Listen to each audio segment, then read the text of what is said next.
Welcome to Crossroads. As you know, on Crossroads, we're looking at the place of Armenia in Europe, at its relationship with the European Union. We called it Crossroads because Armenia is at a turning point in its modern history. How will it balance between the powerful forces that are interacting in the Southern Caucasus? Which friends, allies, civilizational values will it choose? It cannot be denied that there are very difficult choices to be made in the face of considerable uncertainty in the world. The relationship between the EU and Armenia, the EU, the European Union and Armenia, also sheds light on the EU itself. Interviews are not only for those with a keen interest, or Crossroads is not only for those with a keen interest in Armenia. It is also for those who follow the evolution of Europe more generally and who try to understand what it's all about.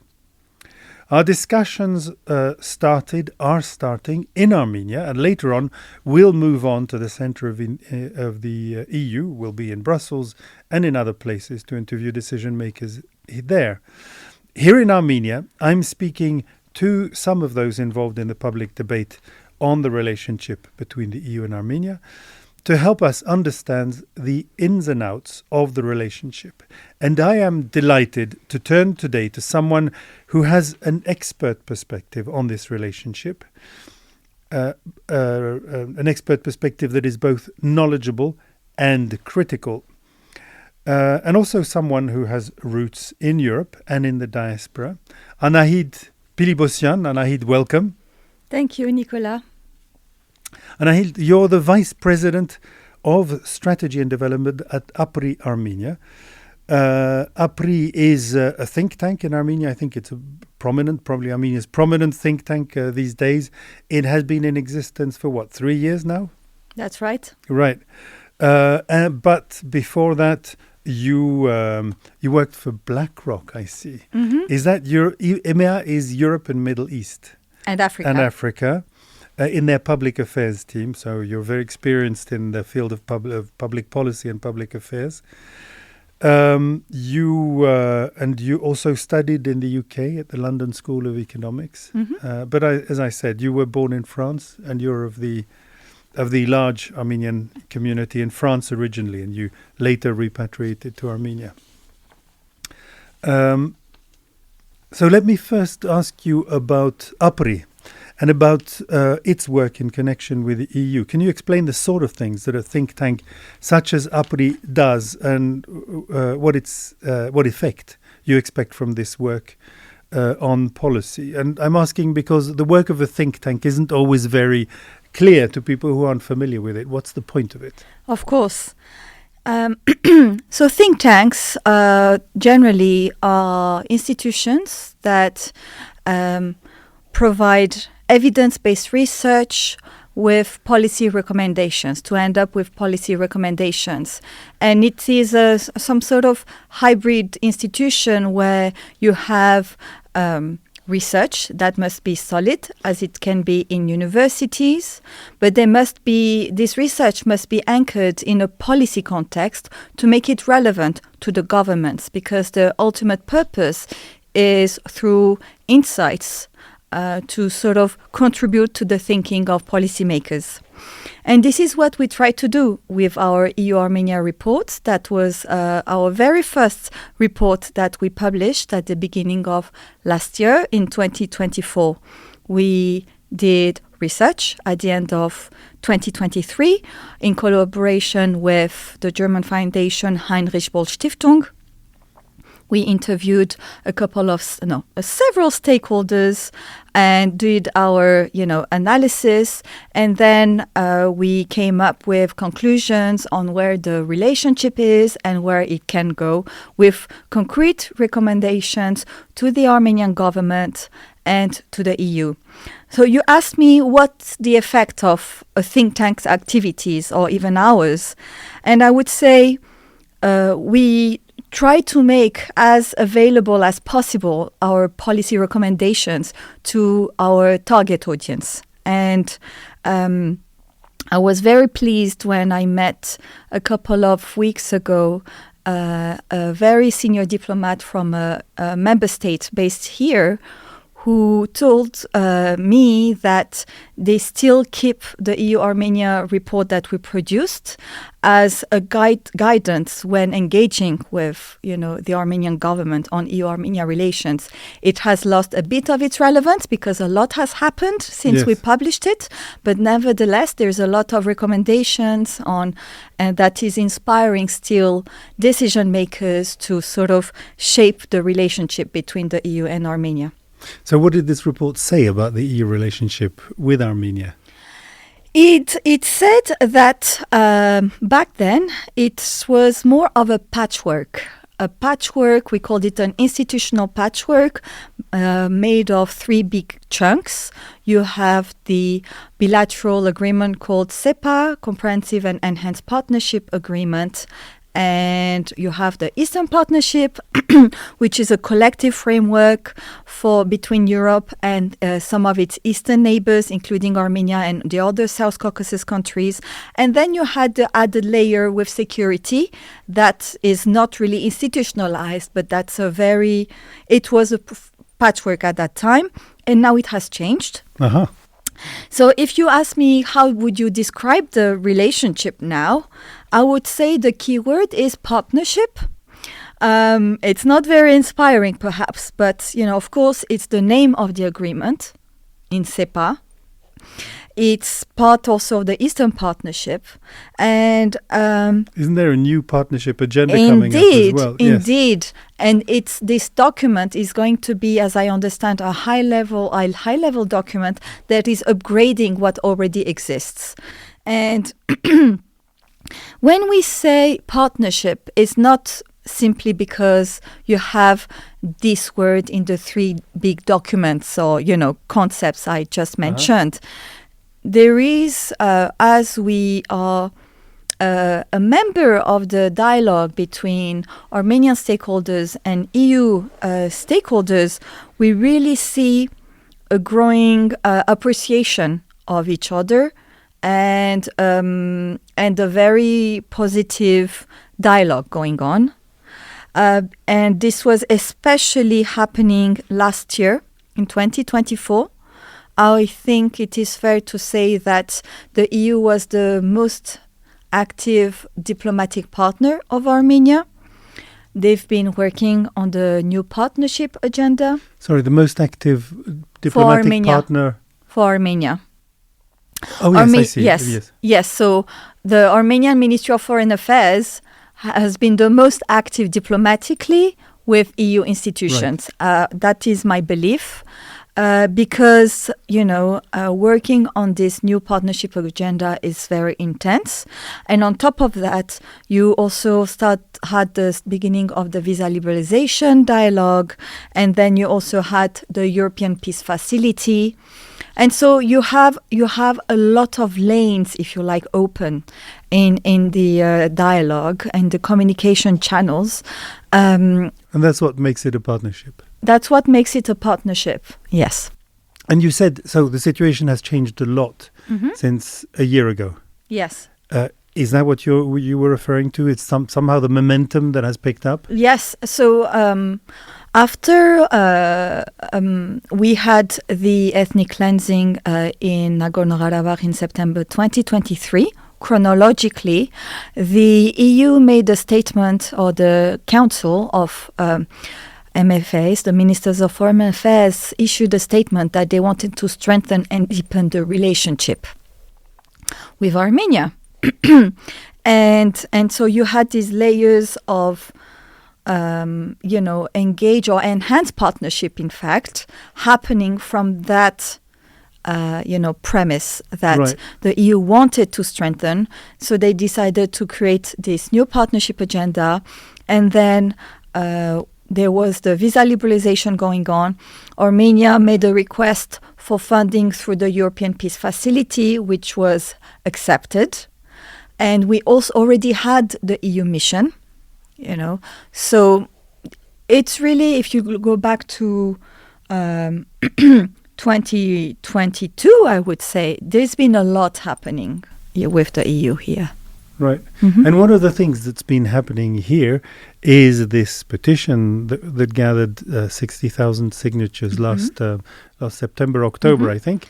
And following, in response to that petition, a law was adopted in Parliament just recently, saying Armenia's starting on its path to accession to the EU. The impression I've had from speaking to other guests here on Crossroads is that this is an interesting, a significant symbolic step, but that doesn't mean that Armenia is going to send an application to the EU anytime soon. Well, how would you? What's your interpretation of the significance of the law that's just been adopted? It is, I agree, a political and a political signal, and quite symbolic. People are giving different interpretations to this signal. I think the base, some say that it is to reaffirm Armenia's commitment to EU integration. And some say that it's also an impulse for the Armenian government to accelerate the delayed implementation of SEPA. I have heard that theory. Others may say this is to help us move away from Russia as well. You know, there can be a geopolitical element, but it is very ambiguous by the part of the Armenian government, because in January, the Minister of Economy said that Armenia would not leave the Eurasian Economic Union, but then how can you aspire to be part of the EU if you're not trying to, so. But I would say that the way I would interpret this is it's a very much a domestic signal, or it is very much made for Armenian society, because we cannot expect the EU to make a statement about this. The EU's position traditionally is to say this is a country's sovereign choice. We do not interfere. This is a dossier you have to prepare, and then we will look into it. So it's not making any political statement. I have discussed the confusing interpretations or statements that may come from the Armenian government. But what I think is happening is that we are likely to see this question addressed in as part of the campaign in the 2026 parliamentary elections. So, because if we look back at the legacy or the achievements of this government, it has been marked by very dark events for which they will be associated, with which they will be associated. And I may, the forced displacement of Armenians, the complete destruction of the self-proclaimed Republic of Nagorno-Karabakh, the loss of, the war of 2020, many things. But the EU story is the more positive one that they did do, during their time. And I think that this is a deeply domestic debate to sort of shift towards a success story for this government and make it part of their electoral campaign. But it can work in favor or against the government, depending on how it plays out. Because some of the people who put the petition forward were opposition parties. Well, some were also not part of actually the National Assembly, not in the National Assembly, but there are small political parties, and but then we also know that the ruling party voted in favor of the bill, right? So there are talks that maybe for the next round they may enter in coalition, the smaller parties and the ruling party together. So I wouldn't read too much into this opposition. Right. Yeah. Okay. Look, let's talk about the weighty security questions for a minute. In your report, in the 2024 report, you mention, and I quote, the European Union must be ready to take immediate and decisive action should Azerbaijan violate Armenia's territorial integrity once again. That's very plainly said, and I dare say I agree. You also criticize the EU for its lack of reaction in September 2023 in Karabakh. Of course, you mention that the EU High Representative Josep Borrell threatened to sanction Azerbaijan if they attacked Karabakh.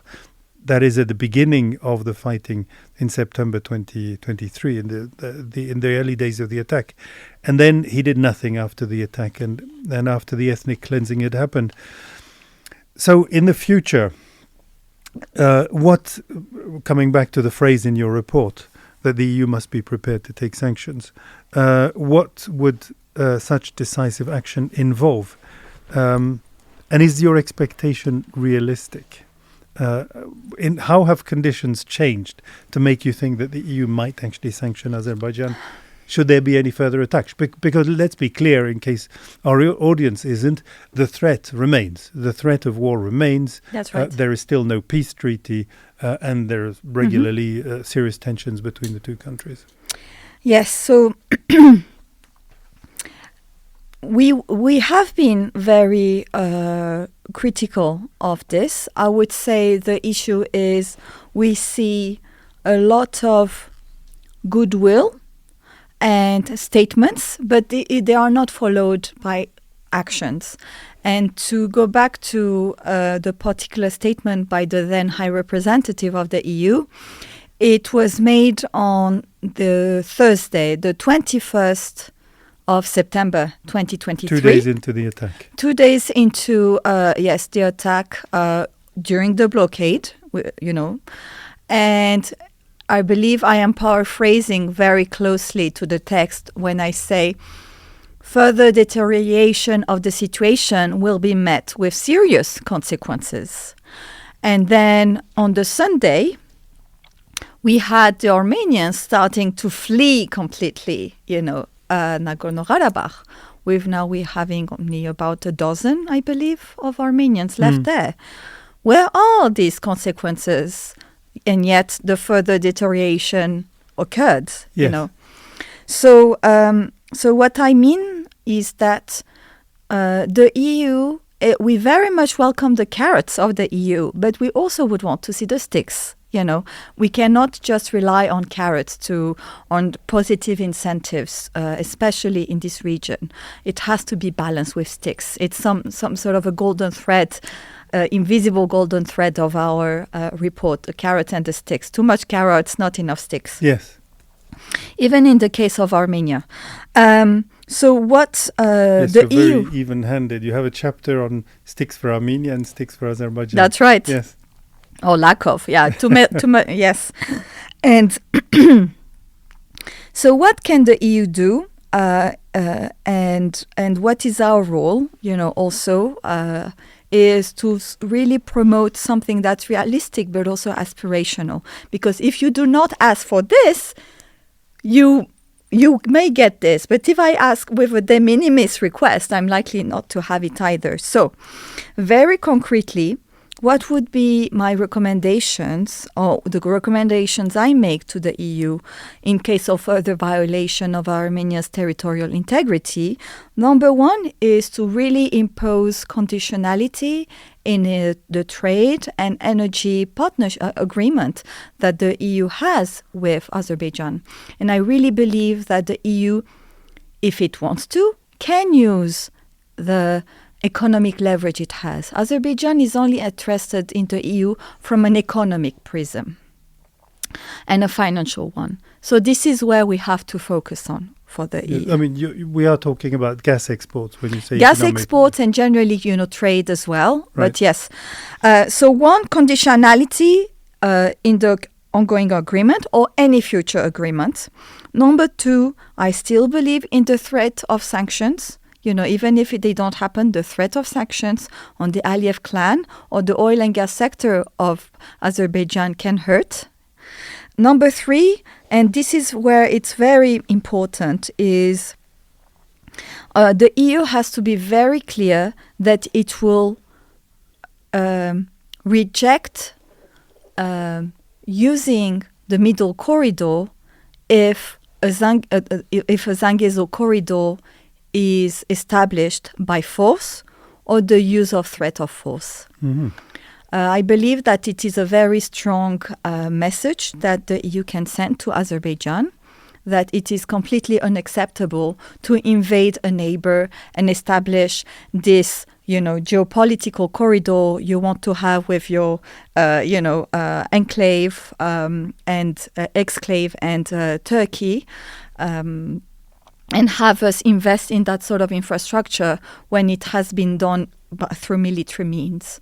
And I say this because Azerbaijan is now tying the Zangezur corridor, which is a geopolitical project, through the geoeconomic project of the Middle Corridor, which is this trade route from the east, so Central Asia or China, through Central Asian countries, the Caspian Sea, the South Caucasus, and then Black Sea, Europe. And if I may say so, I mean, the Middle Corridor is also a European policy. It's an ambition for the EU as well, to have access to Central Asia through the Caucasus. It is part of its ambitions, yes. I believe that it is also very much a Chinese project. It's not, just an EU project, but it has always been in the cards. But with the war in Ukraine, it has sort of resurfaced as an important alternative route. But it's almost like an octopus with many tentacles, so you have different routes, different ways, and there is a lot of course, infrastructure. It's a bit like when they talk about the Silk Road. The Silk Road is everywhere. It goes through India, it goes through China, yes. through China, Central Asia. Yes. And now, so, going back to Azerbaijan is really focusing on its ties with Central Asian countries and pitching the Zangezur corridor as a necessary chunk or small part of the Middle Corridor. And I don't believe that the EU should accept this premise, really, and really be very strict, on that. And so you also asked a tough question on, is it realistic? I think we have to be ambitious and rather than realistic, because we may be more successful. And I genuinely believe that it is our role to promote recommendations that also meet the EU's objectives. And if Europe does not respond adequately to the use of military force when it professes such a values-based foreign policy, it will appear weak. It will not meet its aspirations to be this geopolitical counterweight that you have seen. There is this talks that this commission is a geopolitical commission. Yes. Well, that was let the me first see mandate it. of von der Leyen. That's how when she was first elected. Yeah. First or second time? This time? No, the first time she. But same here. Right. If you read her political guidelines, it's all over it. Let me see it. The South Caucasus and how the EU reacts to the South Caucasus is a litmus test of the strength of the EU's foreign policy. And so, which has already failed twice. That's my point. So why would it address the challenge in the future, or how can we make? Because of its own good, it should. Because citizens of the South Caucasus and the EU will see the double language, will see the double standards, and this can harm the EU's project when it is so performative. Yes. In saying, we believe in this, we believe in that, and we completely reject violation of territorial integrity and abuse of human rights, and yet we will accept the Zangezur corridor if, Azerbaijan invades Armenia. This is a deep political issue. There are many other issues that the EU has to deal with and is scrutinized upon, of course, but consistency in policies is what will make the EU project successful on the long term. And any mishap can be used by others, internally or externally, to show that the EU is a failed project. And certainly, as far as I'm concerned, the EU policy towards the Karabakh conflict and towards the situation in this region until 22 was a sign that the EU has completely forgotten the basics and doesn't have a security policy, is not capable of securing its neighborhood. But moving on, maybe, so what you were saying as well is that it's up to us, to the government of Armenia, maybe to Armenians, maybe it's up to APRI, to propose a strategy that makes sense from the EU's point of view and is consistent with Armenia's objectives. Is that a fair interpretation of what you're saying? Then,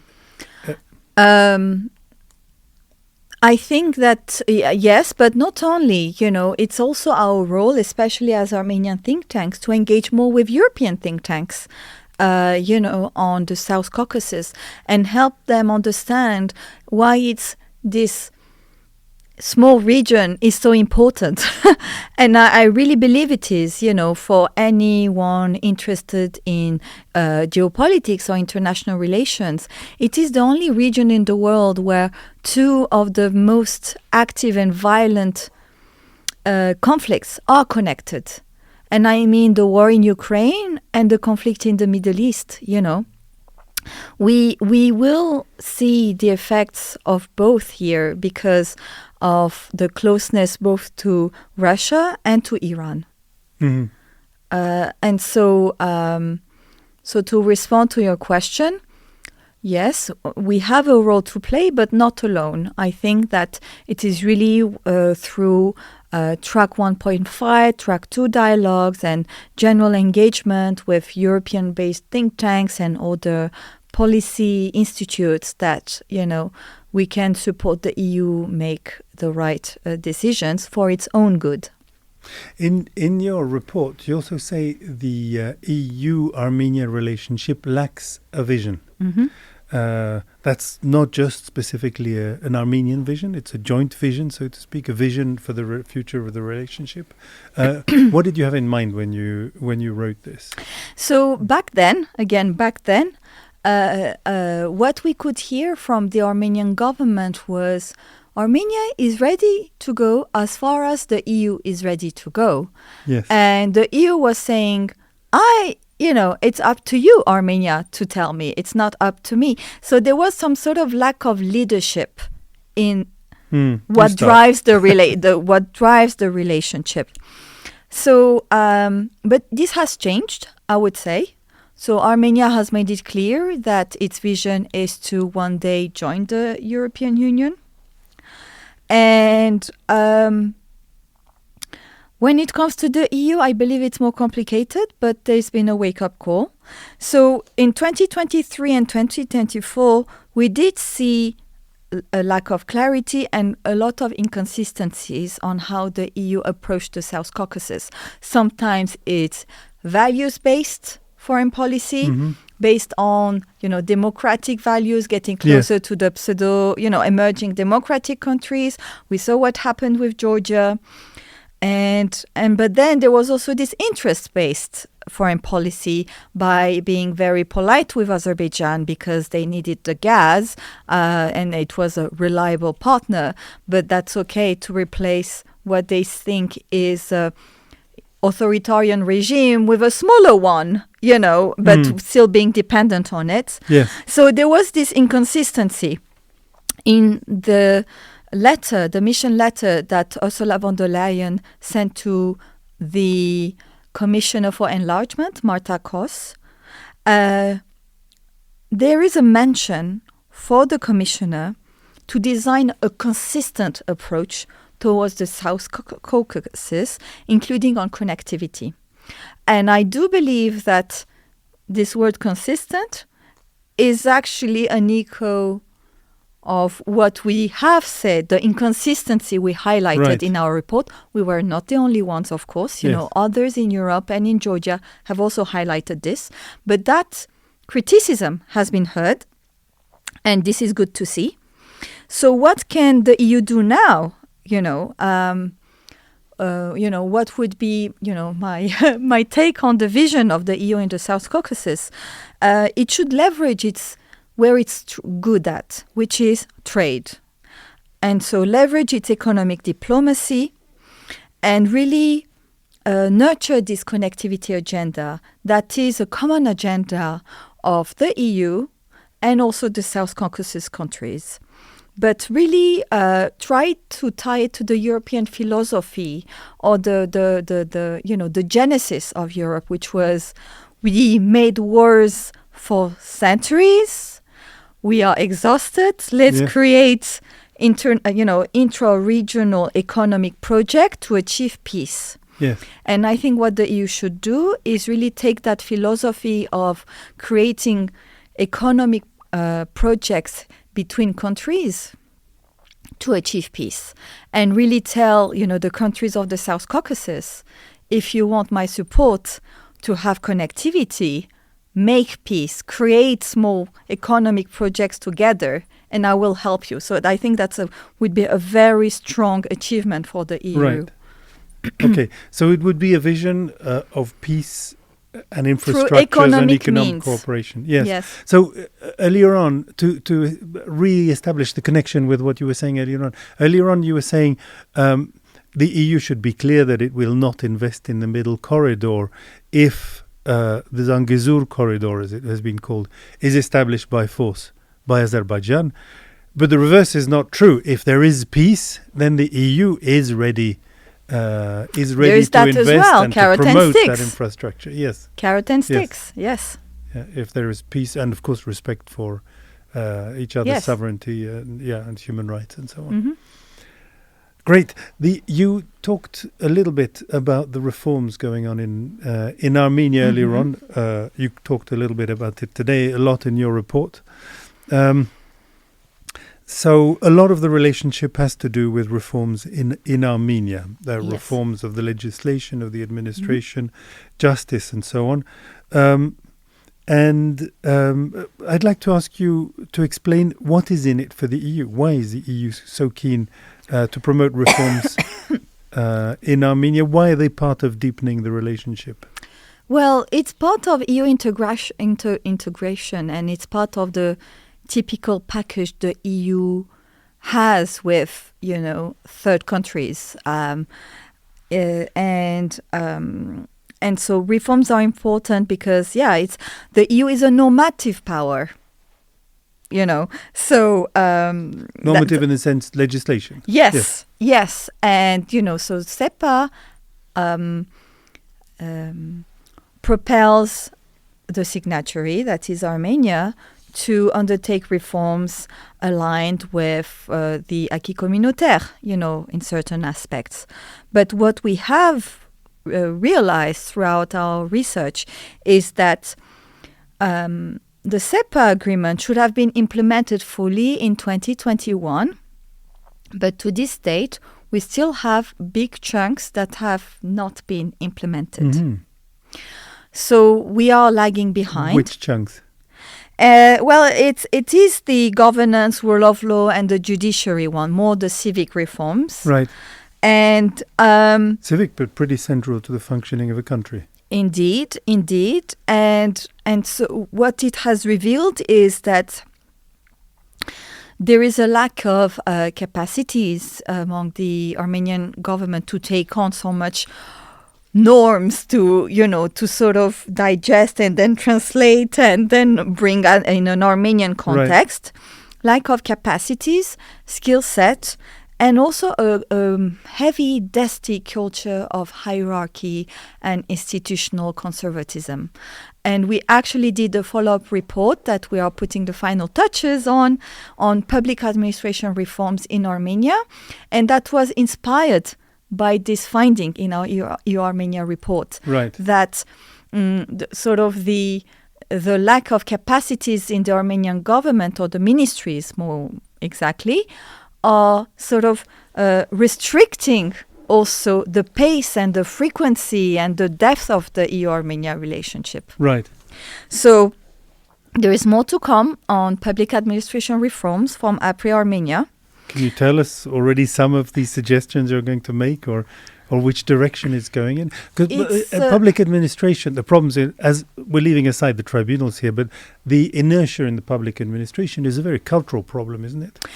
So it's a very systemic problem, and by no means we would say that we have the silver bullet, to sort of find a way to really redo the Armenian public administration. It has a lot of layers, and you have a mixture of structural and cultural obstacles. And in the report, we will see these obstacles developed. And what we are trying to do is rather try to find the very systemic solution to this. We try to find targeted niche solutions or nudges we can do on a particular problem, but if you bring them together, then you would have a bit of a difference. So we're trying to be very targeted in the recommendations. And also we took inspiration from countries such as Moldova that have more experience with EU integration and at the same time are from the post-Soviet family, so that they have that Soviet background that can explain, the culture in the government, to sort of match and see what more can be done, because it's an area that is not so much researched by Armenian institutions. But we've realized that it's very important, be it in foreign policy or in security reforms or anything else that actually impacts Armenian citizens. So, yeah. But it is nevertheless worrying that you say that precisely it's governance, the judiciary and so on that are still lagging behind, precisely because those areas are so central, and because I've been hearing of reforms in those sectors for at least 20 years now. Yes. And yes. So is it moving forward? Well, there are better activists than me. I'm not an activist who can tell you all this, but I wouldn't say that it's going at the pace that they want. And I don't think it's just a matter of not wanting it. It's just also, there's a bit of that resistance to change, but there is also the lack of simple abilities, not enough people, in a ministry, not enough well-paid people in a ministry, that is really harming, the normative power of the Armenian government. Right. So there's a lot to do on that. Let's talk about the diaspora. Mm-hmm. You are originally from the diaspora. I'm from the diaspora. Many of the people who will be listening to us are from, and there's a lot of interest in, the EU, Armenia's relationship with the EU. Generally, a lot of interest in Armenia, of course. What do you think the role is of individuals in the diaspora, of organizations in the diaspora, of media in the diaspora? The diaspora is a vast mosaic with people of very different backgrounds and interests and competences. And how can they do? How can they contribute to strengthening that relationship?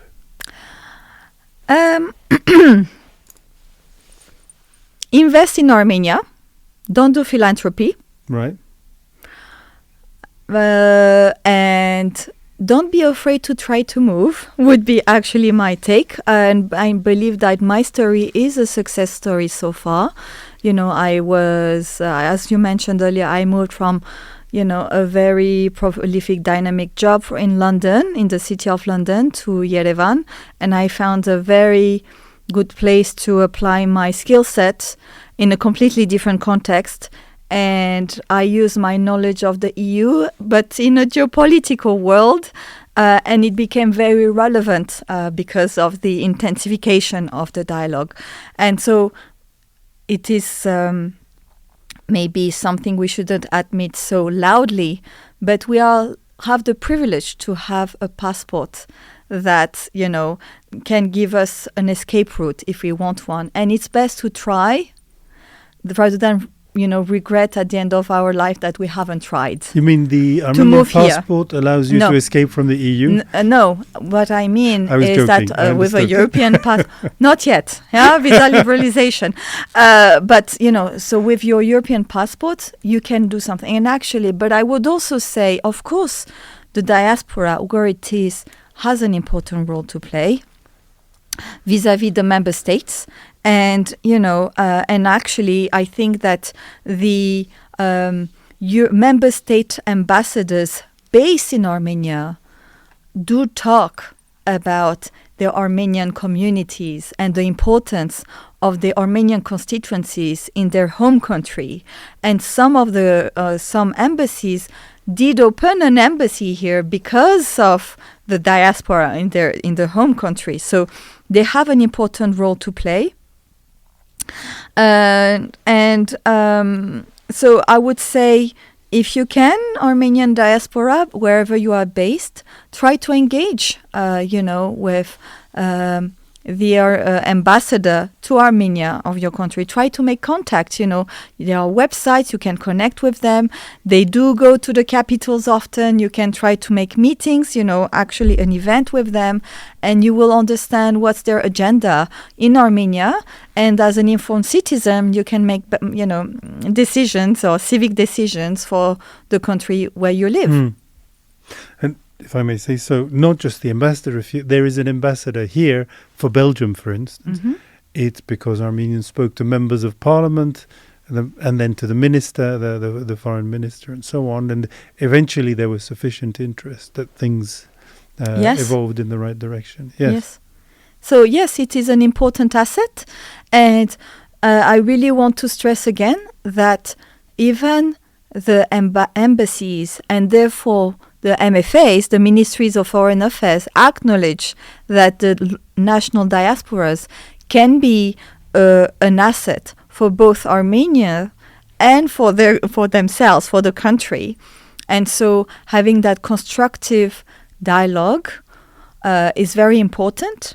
And putting aside, the emotional politics that we have in diaspora organizations generally,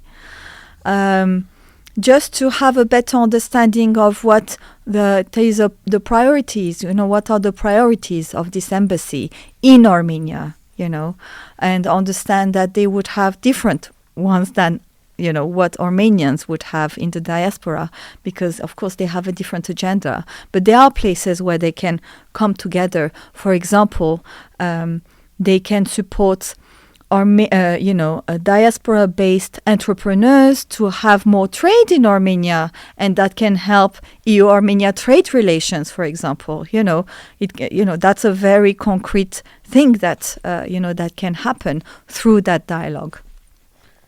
That's wonderful. Thank you very much, Anahide. Is there anything else? That report is very rich. Is there anything else from the report that you would like to mention that we haven't covered yet? I think we've covered it very thoroughly. And I don't think I have more to say. Thank you, Nicola. Great. But for our listeners, please do go to APRI Armenia. Is it apri.am? apri.institute. apri.institute. You can go to the website. The report is there, and all the other productions of APRI Armenia. I think there are quite a lot of videos by APRI, including with Anahide Pilibossian, all very informative if you're interested in digging into this. Anahide, thank you very much for spending this hour with us. Thank you, Nicola. This was a great discussion, fascinating discussion. Wish you good luck with your work in APRI, and we look forward to hearing you again one day on Belgahai. Thank you, Nicola. And to our listeners, meet you with our next guest soon on Crossroads.